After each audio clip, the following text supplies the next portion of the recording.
Sometimes nature needs a little TLC, a helping hand. Today, thousands of small, silvery smolts are released into the Oyster River on their journey to the open ocean to bring new life to our salmon streams. And for this river to continue to heal and play its role in nature, it needs everyone's help. And the biggest help might just be the next generation.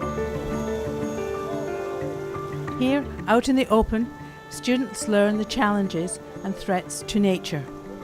You learn how they survived so long without being eaten so young. The Oyster River was once a prolific producer of salmon, trout and steelhead, famous for sports fishing. But, beginning in the 1960s, poor logging practices and commercial overfishing decimated the fish population. Estimated fish numbers in the early 1980s was very low. Students like Darius learn directly from hands-on experience. Out here, that actually you can experience it instead of writing it down on paper, and you can actually experience the real world and see what it's like. In 1985, a number of committed volunteers set up the Oyster River Enhancement Society.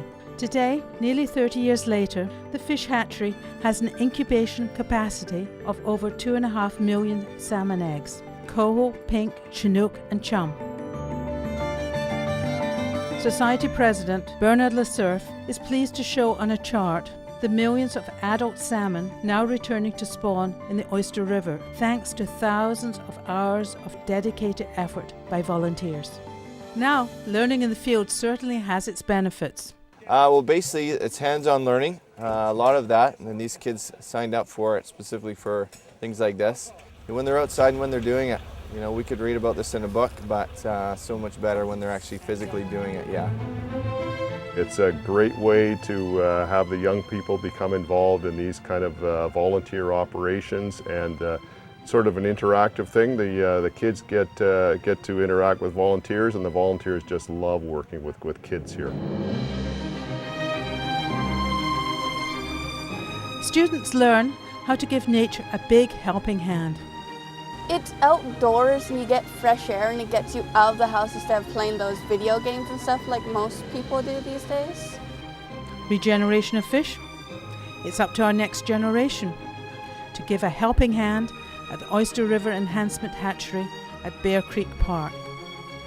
In the Comox Valley, I'm Kate Brown.